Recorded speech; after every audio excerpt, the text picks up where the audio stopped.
Hello बच्चों, तो कैसे हैं आप लोग। तो आज हम करने वाले हैं 8th क्लास का science chapter 2 which is microorganism friend and foes. So let's start.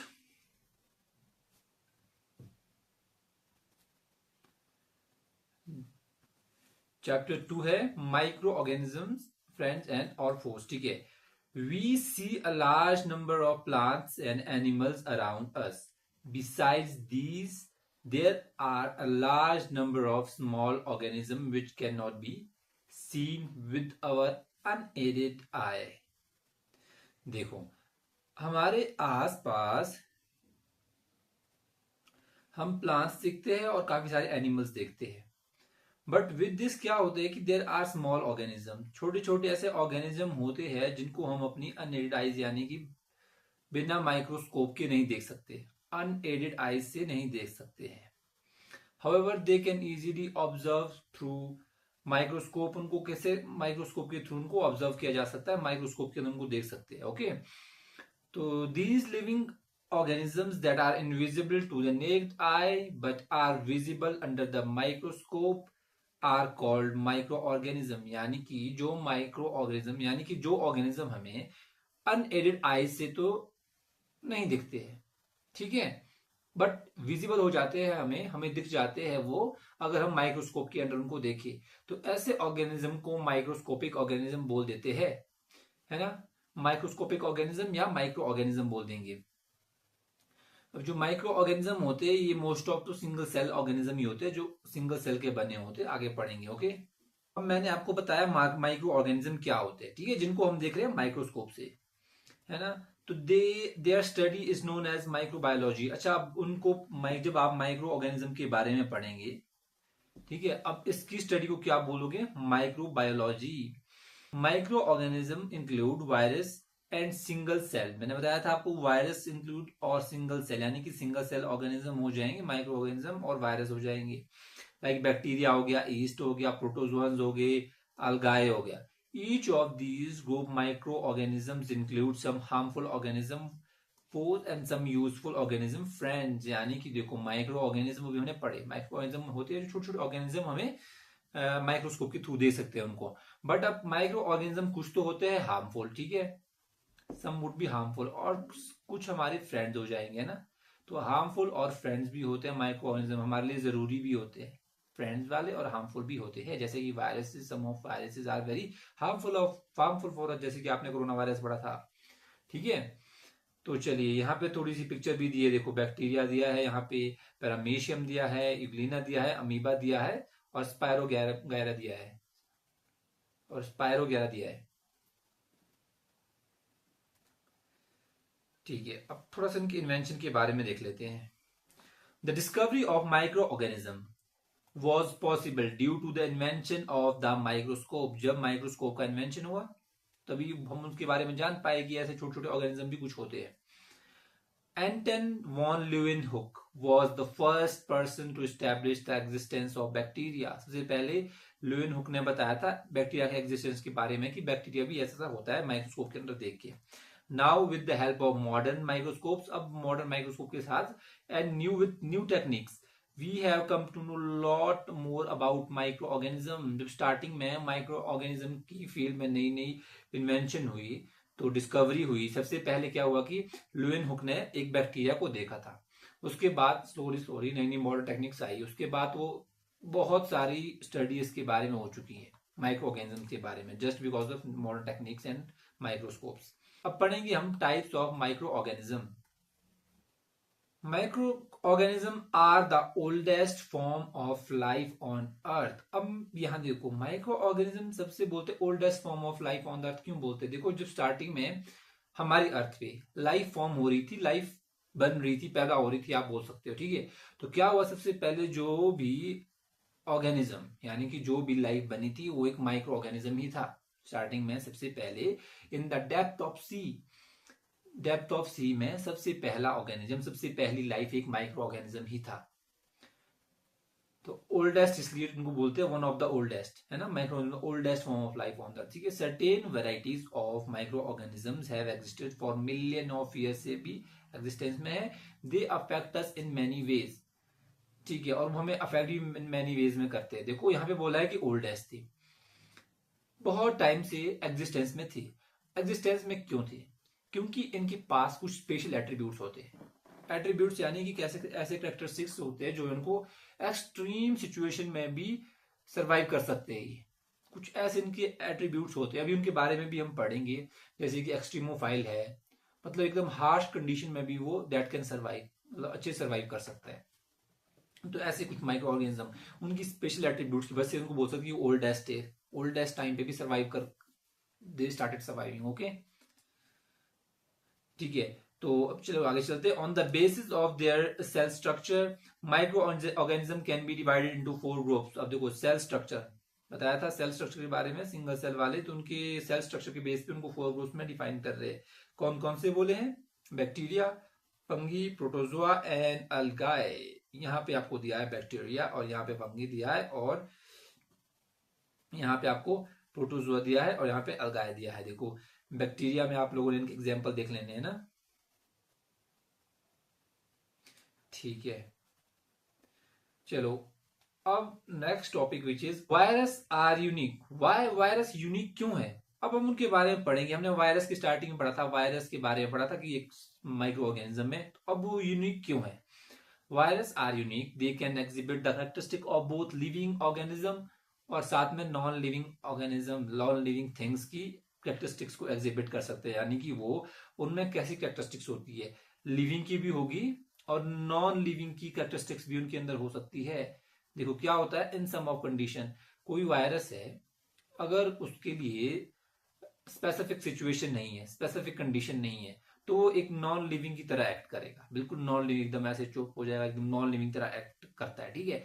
पर जैसे ही उसको फेवरेबल कंडीशन मिलती है, अच्छी कंडीशन मिलती है उसको मल्टीप्लाई करने के लिए, वैसे ही वो अच्छी कंडीशन में जाके मल्टीप्लाई हो जाता है ना। इसलिए क्या है, लॉ ने पहले तो नॉन लिविंग तरह रहता है, जैसी अच्छी कंडीशन मिलेगी वैसे ही लिविंग बन जाता है, यानी कि लिविंग के कैरेक्टरिस्टिक दिखाने लगता है और स्टार्ट मल्टीप्लाइंग इटसेल्फ, है ना, ठीक है। तो इसलिए उसको ऐसे आप बोल सकते हो कि इट इज ऑन द ऐसे एज पे है ये ना, ये वायरस, ठीक है, एज पे है, नॉन लिविंग भी है और लिविंग भी बोल सकते हो। चलो, when they are floating in air और are settle on door knob, they are non living, ठीक है। यानी कि जब वो कहीं भी ऐसे नॉन लिविंग कंडीशन में है तो ऐसे नॉन लिविंग इंटरेक्ट करेंगे, से सॉल्ट एंड शुगर की तरह, ठीक है, जैसे सॉल्ट और शुगर होते हैं। In fact they can be crystallise and stored in jars of layer, जैसे कि हम सॉल्ट और शुगर को क्रिस्टल करके इनको स्टोर कर सकते हैं ना एक जार में, वैसे ही हम इन वायरसेस को भी स्टोर कर सकते हैं for years in jars. However, when they come in contact with a suitable, जैसा कि मैंने आपको बताया था, suitable plant, animal और bacteria, जैसे उनको कुछ भी suitable condition मिलती है, plant suitable मिलता है, animal, bacteria, तो क्या करते हैं, they show some characteristics of living organism। अब यहाँ पे वो living organism की characteristics दिखाएंगे, start they would start multiplying, जैसे multiply हो जाएंगे तो it can cause to many problems, many, है ना, बहुत सारी प्रॉब्लम हो सकती है, कई डिजीज हो सकती है। तो they infect the cell and quickly multiply inside it, देखा मल्टीप्लाई करते इन्फेक्ट करते सेल को। Virus are therefore regarded as being on the border line between, border line मैंने आपको यहां भी बताया था ना, देखो एज पे एकदम बताया था, यह हेयर ना बॉर्डर लाइन पे है, लिविंग एंड नॉन लिविंग पे, ठीक है, regarded as being on the border line between living and non living entities, ठीक है, ठीक है। अब देखो वायरस कुछ ऐसे भी दिखते हैं, कुछ ऐसे दिखते हैं, कुछ ऐसे दिख जाएंगे, कुछ ऐसे भी होते हैं, जैसे कि कोरोना वायरस ऐसा दिखता था, आपने देखा होगा ना, काफी जब पेंडेमिक के टाइम काफी फेमस हुआ तो ऐसा दिख रहा था। और कुछ ऐसे क्रीम रोल जैसे की शेप के हो जाएंगे, कुछ ऐसे गोल गोल हो जाएंगे, कुछ ऐसे कॉकरोच जैसे दिखेंगे, तो ये वायरस ऐसे डिफरेंट डिफरेंट टाइप के हो सकते हैं ना। चलो now we would look an where do micro organism live. अब माइक्रो ऑर्गेनिज्म के बारे में थोड़ा सा पढ़ा, अब ये रहते कहाँ पे, थोड़ा सा इसके बारे में देखेंगे, where does they live. Okay, micro organism are found in almost all kinds of environments. देखो सभी तरह के एनवायरमेंट मिलेंगे, आइस कोल्ड में मिलेगा, वाटर में आइस कोल्ड वाटर मिलेंगे, हॉट क्लाइमेट्स में मिलेंगे, springs in dry marshy slime area सभी में हमें मिल जाते हैं माइक्रो ऑर्गेनिज्म, हर जगह होते हैं। अभी अब मैं कुछ पकड़ा है, मैंने ये पेन पकड़ा है, तो इसके ऊपर भी काफी सारे माइक्रो ऑर्गेनिज्म होंगे। आपकी फोन की स्क्रीन पे काफी सारे माइक्रो ऑर्गेनिज्म होंगे, आपके लैपटॉप पे, आपके माउस पे, हर जगह छोटे छोटे माइक्रो ऑर्गेनिज्म होंगे। तो आप बोल सकते हो कि they are present in every type of climate. Some of them need oxygen for their growth while others do not। देखो, सम ऑर्गेनिज्म होते हैं, उनको क्या चाहिए होती है? ऑक्सीजन होती है अपनी ग्रोथ के लिए। Oxygen, they need oxygen. Aerobic condition चाहिए होती है, ठीक है, एरोबिक कंडीशन। और कुछ होते हैं ऐसे माइक्रो ऑर्गेनिज्म जिनको ऑक्सीजन की नीड नहीं होती, उनको बोलते हैं एनएरोबिक कंडीशन में भी वो they can multiply.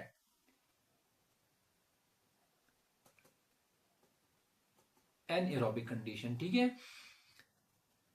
They are found in soil on the ocean floor. कहां पे मिल सकते हैं? सॉइल पे मिलेंगे। Ocean floor, high in the atmosphere and deep inside the rocks with the earth crust. Inside the rock में मिल जाएंगे आपको, deep inside the earth crust, एकदम जमीन के नीचे मिल सकते हैं।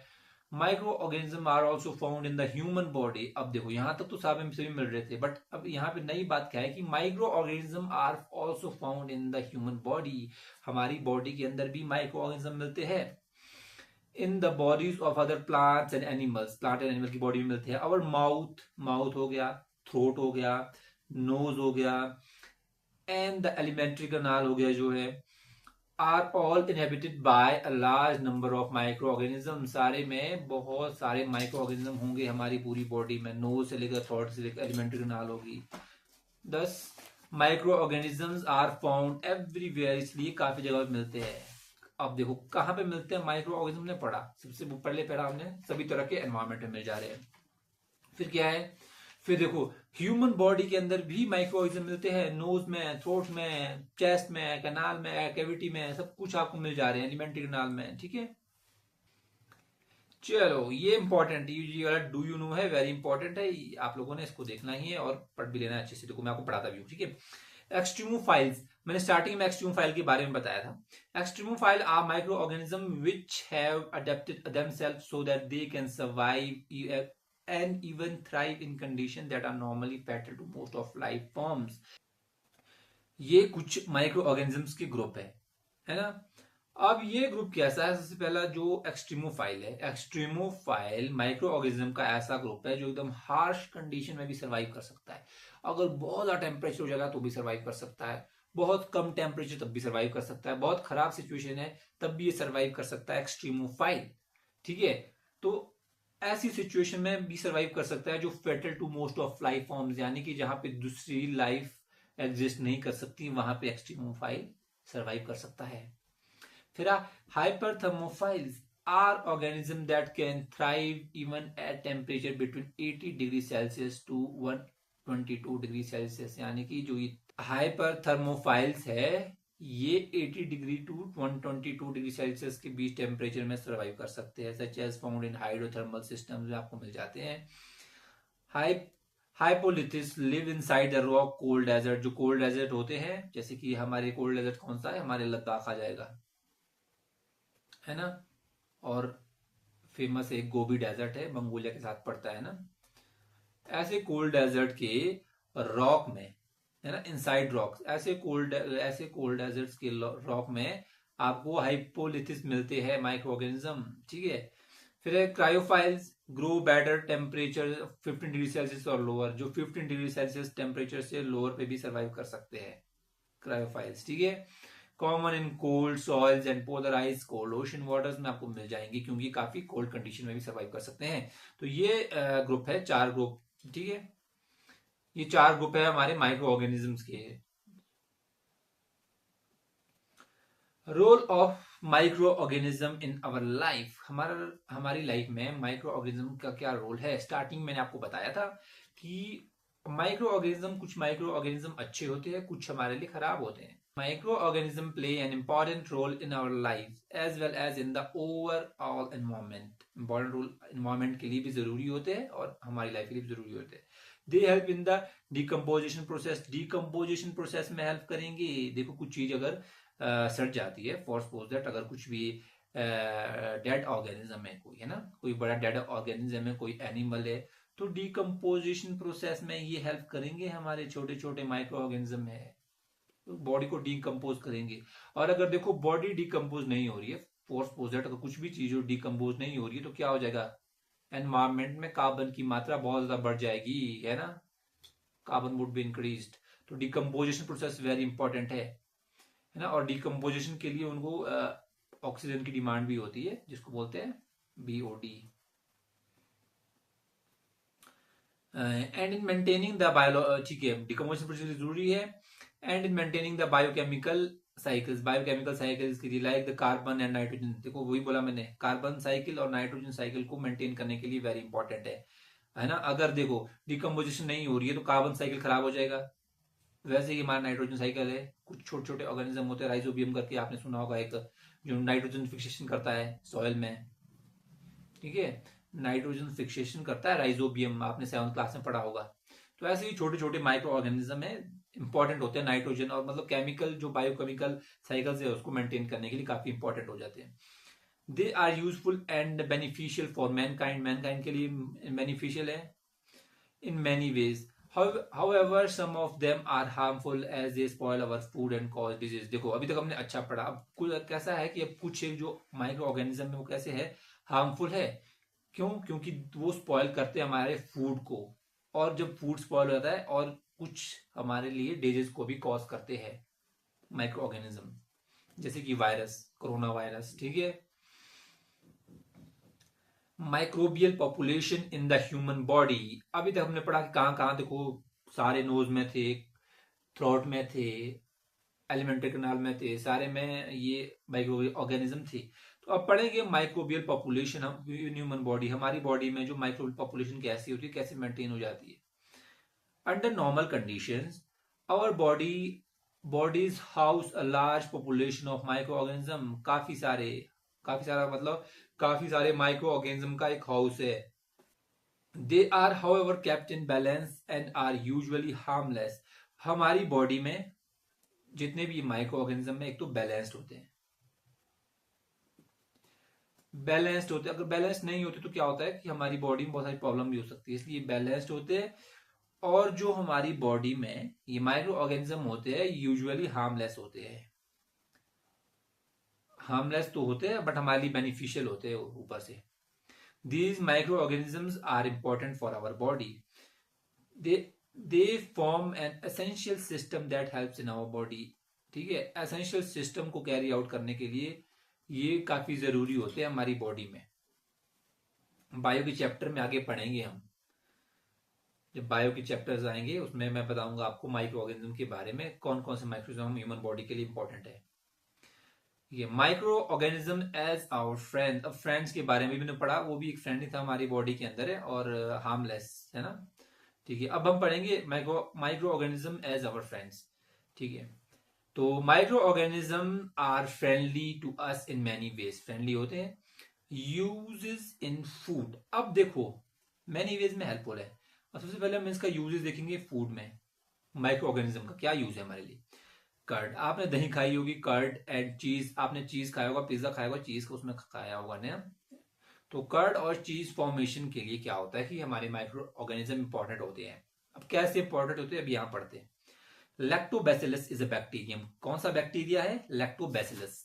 लैक्टोबैसिलस एक बैक्टीरिया का नेम है, that helps in the formation of curd, दही बनने में हेल्प करता है। At favourable temperature, favourable temperature में दही बनने में हेल्प करता है। It multiplies in milk converted into curd and some bacteria and fungi are also involved in the making of cheese, ठीक है। तो दही आप लोगों ने खाई होगी है ना, तो दही कैसे बनती है, दही एक बैक्टीरिया बनाता है लैक्टोबैसिलस। अब लैक्टोबैसिलस दही बनाएगा, कैसे बनाएगा, देखो एक फेवरेबल कंडीशन होनी चाहिए। आपने दही रखते हैं ना घर पे, दूध का दही कैसे बन जाता है, या तो उसमें विनेगर डाल देते हैं हल्का सा, है ना, विनेगर डाल देंगे तो क्या हो जाता है, इसको 35 से अप्रोक्सीमेटली 45 डिग्री टेम्परेचर के बीच रखा जाता है, और ये टेम्परेचर लैक्टोबैसिलस के लिए बिल्कुल परफेक्ट है।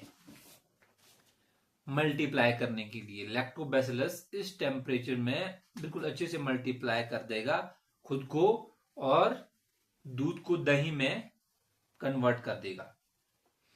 और वैसे ही सम बैक्टीरिया, जैसे फंगी हो गया, इन्वॉल्व इन मेकिंग ऑफ चीज। फंगी और ये दूसरे बैक्टीरिया चीज बनाने के लिए यूज होते हैं। अब फर्मेंटेशन प्रोसेस इन बेकरी, आपने फर्मेंटेशन के बारे में सुना होगा। फर्मेंटेशन प्रोसेस इन बेकरी, आपने बेकरी से बहुत सारी चीजें खाई होगी। फॉर सपोज आपने बिस्किट बन खाए होंगे, तो वो फर्मेंटाइज होते हैं। कैसे होते हैं अब देखो पढ़ते हैं। Fungi like east reproduce rapidly and produce carbon dioxide. This gas, when trapped in dough or batter used for idli dosas, cause it to increase in volume and it makes fluffy and soft. This known as the fermentation. देखो क्या होता है। East आपने पढ़ा होगा, ये east ही है, fungi है ना, एक फंगी है जिसको बोलते हैं ईस्ट। अब क्या है, कुछ भी आटा जैसे गूंथते हैं ना, आटे को मिक्स करते हैं ईस्ट के साथ। अब आटे में जब ईस्ट मिलाएंगे, ठीक है, तो क्या होता है, जैसे उसको फेवरेबल कंडीशन मिलती है, आटे में नेचुरली जो भी शुगर प्रेजेंट है वो उसके लिए क्या कर देता है, मल्टीप्लाई करने के लिए एकदम परफेक्ट कंडीशन होती है। जैसे उसको शुगर मिलता है जो नेचुरली वहां पे प्रेजेंट होगा, नेचुरली जो वहां पे प्रेजेंट होगा उसको शुगर मिलेगा ईस्ट को। ईस्ट करेगा मल्टीप्लाई खुद को, मल्टीप्लीकेशन करेगा, और मल्टीप्लाई जब करेगा तो वो क्या छोड़ता है, कार्बन डाइऑक्साइड छोड़ देता है। अब जब कार्बन डाइऑक्साइड छोड़ेगा इस प्रोसेस में, तो कार्बन डाइऑक्साइड जैसे ऐसे सपोज फॉर दैट कोई आटा है, ठीक है, इसके अंदर ऐसे कार्बन डाइऑक्साइड छोड़ेगा, ऐसे एटम छोड़ेगा। अब जो एटम्स आटे के अंदर आएंगे तो ऐसे वो फूल जाएगा आटा, ठीक है, ऐसे अंदर कार्बन डाइऑक्साइड भरी होगी, ऐसे उसके बबल बबल बना देगा, ठीक है, यहाँ पे नहीं लिखा है बट यहाँ से बबल बबल बना देगा और ऐसा आटा एकदम फूल जाएगा आपका। छोटे छोटे बबल बबल छोटे छोटे करके बबल बनेंगे और एकदम आटा फूल जाएगा, तो उसको बोलेंगे हम फर्मेंटेशन। और फर्मेंटेशन नेसेसरी होती है बेकरीज में, आपने बेकरीज की बहुत सारी आइटम्स खाई भी होगी, तो उस प्रोसेस को बोलते हैं फर्मेंटेशन। अब अल्कोहलिक बेवरेजेस में देखते हैं, many micro organism are used in the manufacture of alcohol. Alcohol के मैन्युफैक्चरिंग के लिए भी काफी सारे माइक्रो ऑर्गेनिज्म यूज होते हैं। वाइन एंड एसिटिक एसिड, है ना, वाइन के लिए, एसिटिक एसिड के लिए, जिसको विनेगर ही बोल देते हैं। Fungi like yeast convert natural sugar present in cereals. क्या करता है देखो, फंगी लाइक ईस्ट क्या करता है, मैंने आपको बताया था, convert natural sugar present in cereals. मैंने बताया था आपको, वहां पे भी जो आटे में नेचुरल शुगर प्रेजेंट होगा, क्या करता है, उसको कन्वर्ट करता है। Natural sugar convert natural sugar present in cereals and fruits into alcohol. जो नेचुरल शुगर है उसको अल्कोहल में ट्रांसफर कर देता है। This alcohol then use to make alcoholic beverages. उसको अल्कोहल में, यानी कि उसको एथेनॉल में ट्रांसपोर्ट कर देगा, एथेनॉल है ना, और लेटर ऑन जिसको आप बोल सकते हो अल्कोहल में बना देता है। जो नेचुरली शुगर प्रेजेंट होता है हमारे फ्रूट्स में, सीरियल्स में, ईस्ट क्या करेगा, ईस्ट उस पे उसको फेवरेट कंडीशन मिल जाएगी और वो शुगर को कन्वर्ट कर देगा हमारे एथेनॉल में, जिसको आप अल्कोहल बोल सकते हो। और उसको फिर बाद में आप थोड़ा सा प्रोसेस करके उसको you can make alcoholic beverages, उसको बना सकते हैं। Acetic acid commonly known as vinegar, यहाँ पे बताया था मैंने, एसिटिक एसिड को बोलते हैं vinegar. Is also produced by a similar process. और जो विनेगर है हमारा, ये भी ऐसे ही प्रोसेस से बनता है, सेम जैसे कि ये बना था, ठीक है। ईस्ट कन्वर्ट कर दे रहा था किसको, नेचुरल शुगर को एथेनॉल में, जिसको आप अल्कोहल बोल सकते हो। अब यहाँ पे एक एक्टिविटी आ जाती है, चलो टेक अ 5 बिकॉज आपने लेनी है, लेबल उसको करना है A B C D and E. You में label them with make marker pen, आप मार्कर से भी उसको ऐसे ए बी सी डी कर सकते हो, ठीक है। Put 200 ml milk in each of the 5 beakers, सब में उसमें मिल्क डाल देना है। Heat the milk in the first 4 beakers, और उसको जो 4 बीकर में आपने डाला है, फर्स्ट 4, जो ये फर्स्ट 4 है ना, ठीक है, इसमें उसको हीट करना है मिल्क को to the temperature mention in the table given below. जितना यहाँ पे टेम्परेचर, यहाँ 40 दिया, 50 दिया, 60 दिया है और 100 दिया है, इस टेम्परेचर तक उनको गर्म करना है। Added teaspoon full of curd, उसमें कर्ड मिलानी है, दही मिलानी है, in each beaker and cover each beaker with an inverted petri dish, put the beakers in a separate cardboard boxes, ठीक है। अब उनको डिफरेंट डिफरेंट कार्डबोर्ड के ऐसे बॉक्सेस में डालने हैं और इंसुलेटेड कंटेनर में आप उसको डाल सकते हो अगर आपके पास ऐसा कार्ड बॉक्स नहीं है। You may wrap each beaker with a thick towel, अगर ये सब नहीं है तो आप एक टॉवल से भी उसको ऐसे कवर कर सकते हैं। Help maintain their respective temperature, ऐसा उसको क्यों कवर करना है, ताकि एक टेम्परेचर बना रहे उसमें। टेम्परेचर क्यों बनाना है, ताकि एक आइडियल कंडीशन मिल सके बैक्टीरिया को। कौन से, लैक्टोबैसिलस को। बताया था मैंने आपको, लैक्टोबैसिलस को एक आइडियल कंडीशन मिल सके खुद को मल्टीप्लाई करने के लिए, ठीक है। तो put the fifth beaker in the refrigerator. अच्छा, 4 को तो आपने एकदम टॉवल के साथ अच्छे से रैप करना है, बट जो एक फिफ्थ वाला बीकर है उसको आपने फ्रिज में रखना है, रेफ्रिजरेटर में रखना है। Again after mixing a teaspoon full of curd in it, फिर से उसमें थोड़ा सा वो मिला के leave the beaker undistributed for 3-4 hours तक उनको छोड़ देना है, ठीक है। Record your observation in the given table, अब आपने यहाँ पे ऑब्जर्वेशन करनी है कि क्या हुआ। कन्वर्टेड, देखो observation, has the milk been converted into curd, curd में बना है, देखो जो ए है क्या वो कर्ड बन जाएगा, बिल्कुल बन जाएगा। आपने यहाँ पे यस लिख देना है ना, यहाँ पे बोला ना यस, यहाँ आपने यस लिख देना है ना। और 50 शायद ये भी बन जाए पर इतने अच्छे से नहीं बनेगा, ठीक है, तो यहाँ पे भी आप यस लिख सकते हो। 60 डिग्री, मैंने बोला था आइडियल कंडीशन कितनी होती है, 35 to 45 तक हो सकती है, तो 60 का ज्यादा जो यहाँ पे आप नो लिख सकते हो। वैसे तो आप यस लिख सकते हो बट अच्छा नहीं बनेगा दही आपका जो बनेगा, तो यहाँ पे भी आप नो लिख सकते हो और यहाँ पे भी आप नो लिख सकते हो, है ना। तो जो ये वाला है यहाँ पे हमारा दही नहीं बनेगा, यहाँ पे आप नो लिखोगे। क्यों नहीं बनेगा, क्योंकि यहाँ पे आइडियल कंडीशन नहीं मिली है ना। यहाँ पे भी आइडियल कंडीशन नहीं मिली है, इसलिए ये भी नो हो जाएगा, ये भी आप नो कर सकते हो। बट यहाँ पे दही बनेगी बट इतने अच्छे से नहीं बनेगी, अच्छे से आइडियल कंडीशन नहीं मिलेगी। तो ये देख लेनी है आपने एक्टिविटी। और यहाँ पे क्या है, यहाँ पे हमारी दही नहीं बन रही, क्यों, क्योंकि यहाँ पे टेम्परेचर बहुत कम है, इतने कम टेम्परेचर में दही नहीं बन पाएगी। क्यों, क्योंकि जो हमारा लैक्टोबैसिलस है that can not be work, है ना, that can not work, okay. Most micro organism exhibit maximum growth in the temperature of 30 to 45। देखो मोस्ट ऑफ माइक्रो ऑर्गेनिज्म किसमें करते हैं अपनी ग्रोथ 30 to 45 डिग्री सेल्सियस के बीच में। It is for this reason that we store perishable material in the refrigerator. जितने भी माइक्रो ऑर्गेनिज्म है 30 to 45 डिग्री सेल्सियस का टेम्परेचर उनको चाहिए मल्टीप्लाई करने के लिए खुद को, है ना। तो अब क्या है, अगर हम उनको आइडियल टेम्परेचर नहीं देते हैं तो मल्टीप्लाई नहीं कर पाएंगे। अब वो मल्टीप्लाई नहीं कर पाएंगे तो हमारी जो फूड आइटम है वो सेव हो जाएगी। तो हमें क्या करना होता है कि अपने फूड आइटम्स का टेम्परेचर 30 डिग्री से नीचे रखना होता है। और 30 डिग्री से नीचे रखने के लिए हम उसको रख देते हैं रेफ्रिजरेटर में।